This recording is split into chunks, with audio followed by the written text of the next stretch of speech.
পদ্যুৎ বদলিৰ নিচিনা মানুহ নগাঁও লোকসভাৰ MP কেনেকৈ হল? মই নগাঁও, সামগুৰি, ঢিং, ৰূপহী মই ঘূৰি আহিলো। ৰূপহীৰ চাৰিওপিনে আপোনাৰ উচ্ছেদ হল, কিন্তু বাজেট সেশন, উইন্টার সেশন বা পার্লামেন্টের মনসুন সেশন এটা কথাও নকল। সামগ্রীত উচ্ছেদ হল, এটা কথাও নকল। এন্দুৰৰ গাঁতত সোমাই আছিল, কিন্তু এতিয়া ওলাই আহি এইজন ব্যক্তিয়ে কয় মুছলমানক চিনিয়ে নাপায় বুলি। এটা আচৰিত বিষয়। মই নগাঁও বসবাস কৰা, সামগুৰি, ঢিং, ৰূপহী সদৰত বসবাস কৰা মুছলমানসকলক ক'ব বিচাৰিম, নগাঁও লোকসভাটো মুছলিম ডমিনেটেড হয়।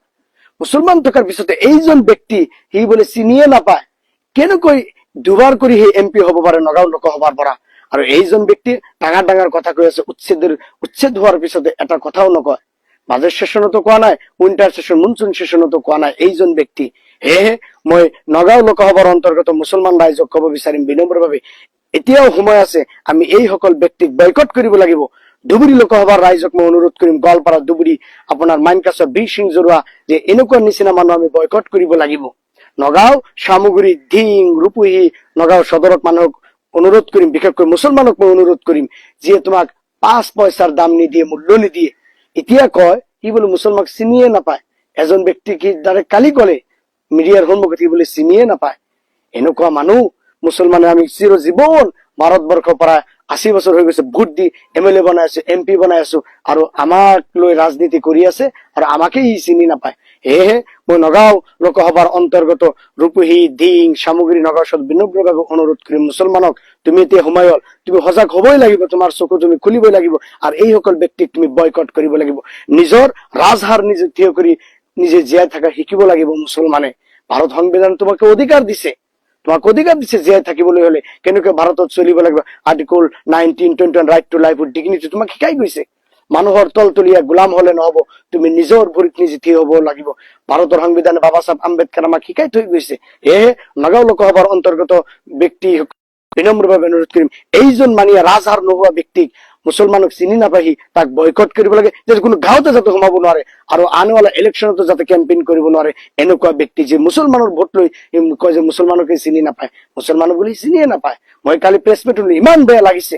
সেয়েহে নগাঁও লোকসভাৰ অন্তৰ্গত নগাঁও সদৰ, ৰূপহী, ঢিং আৰু সামগ্ৰী বাসীক অনুৰোধ কৰিম, এই ব্যক্তিক আপোনাৰ বয়কট কৰিব লাগে, আৰু মুছলমান ৰাইজে তাক বয়কট কৰিব, কোনো গাঁৱতে যাতে সোমাব নোৱাৰে এইজন ব্যক্তি।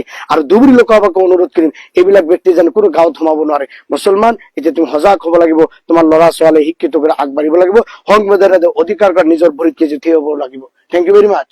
পদ্যুৎ বদলিৰ নিচিনা মানুহ নগাঁও লোকসভাৰ MP কেনেকৈ হল? মই নগাঁও, সামগুৰি, ঢিং, ৰূপহী মই ঘূৰি আহিলো। ৰূপহীৰ চাৰিওপিনে আপোনাৰ উচ্ছেদ হল, কিন্তু বাজেট সেশন, উইন্টার সেশন বা পার্লামেন্টের মনসুন সেশন এটা কথাও নকল।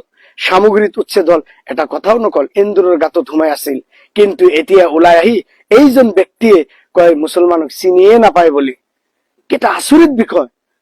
মই নগাঁও বসবাস কৰা, সামগুৰি, ঢিং, ৰূপহী সদৰত বসবাস কৰা মুছলমানসকলক ক'ব বিচাৰিম, নগাঁও লোকসভাটো মুছলিম ডমিনেটেড হয়।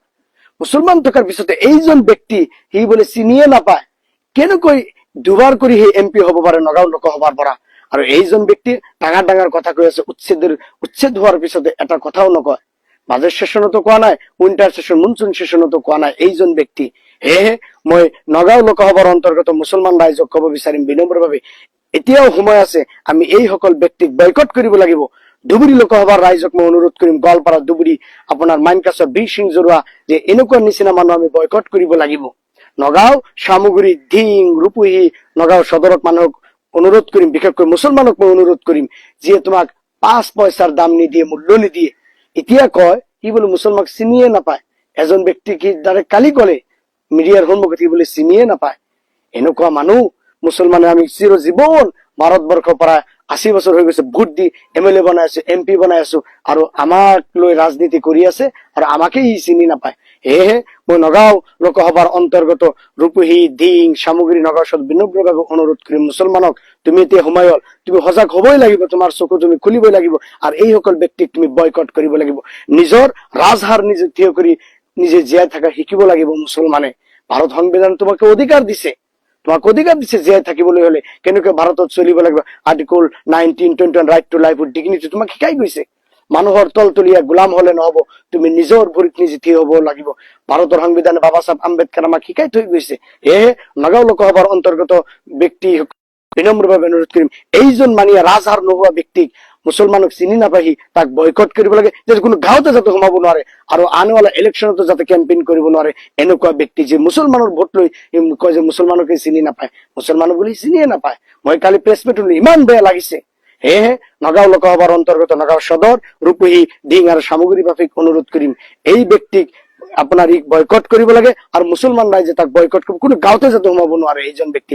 আৰু ধুবুৰী লোকসভাকো অনুৰোধ কৰিম, এইবিলাক ব্যক্তি যেন কোনো গাঁৱত সোমাব নোৱাৰে। মুছলমান এতিয়া তুমি সজাগ হব লাগিব, তোমাৰ ল'ৰা ছোৱালী শিক্ষিত কৰি আগবাঢ়িব লাগিব, সংবিধানে অধিকাৰ নিজৰ ভৰিত নিজে থিয় হব লাগিব।